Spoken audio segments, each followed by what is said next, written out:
Now, just a little bit of background information about Invicta as a brand. They're actually a Swiss company. So what you're actually getting, although the movement isn't Swiss, it's a Japanese Miyota movement, you're actually getting a Swiss watch without the movement. So really, really impressive. Hello there guys, welcome to Tech Phantom Reviews. Today I'll be giving my thoughts on the Invicta 89280B. As you can see, this watch is an homage to the Rolex Submariner, which is a watch priced somewhere between £8,000 to £10,000 if you're here in the UK. This watch was introduced in 2011. It's made of stainless steel on the case and it has some gold plating on it, which is a nice touch. It is an automatic.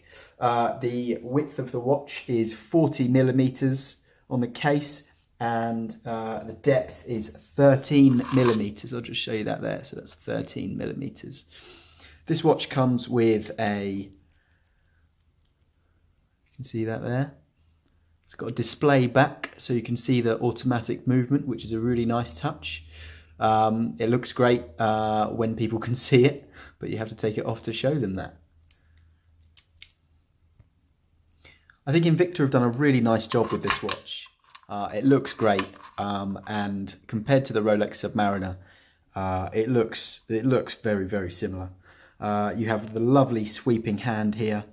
You have a Japanese Miyota movement, I believe, and the lume on it's pretty good. I'll throw a lume shot in there at some point.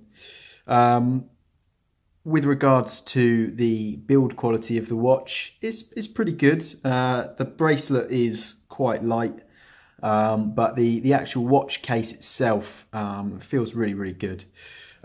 This watch features a screw down crown, so it is waterproof. I'll just show you that here. There we go, it's now clicked out. It has a quick date adjust function, so if I show you this here, there you go.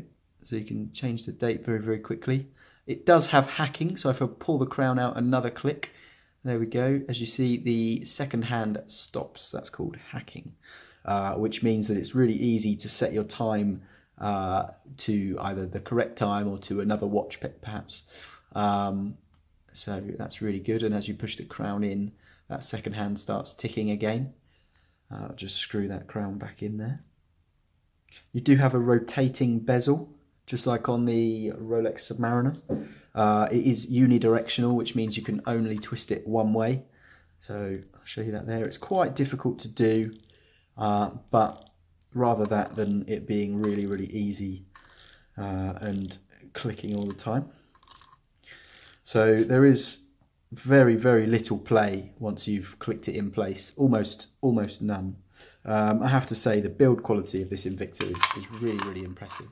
I absolutely love it. I have quite a few other watches from similar style brands, homage brands like Alpha, and you know, I think this really, really is the better brand, in my opinion anyway. You can make your own mind up. Compared to the Rolex Submariner, the pips on the dial, they're actually slightly smaller than on the real thing.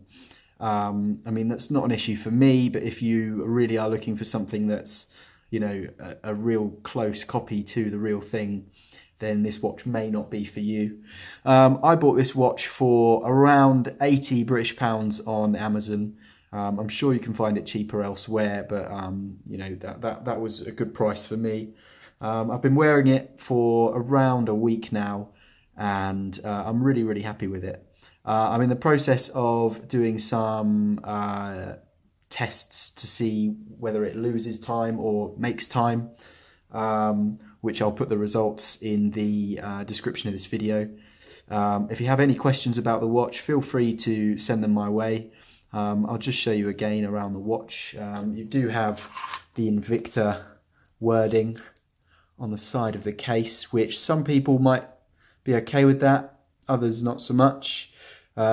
These are heavily modified watches as well by the watch community. If you look on the Watch You Seek forums, for instance, you'll see people have done mods where they've taken them apart, put new faces, new bezels, really, you know, created a new watch, and they can look really, really good. But I have to say, this watch I'm really pleased with.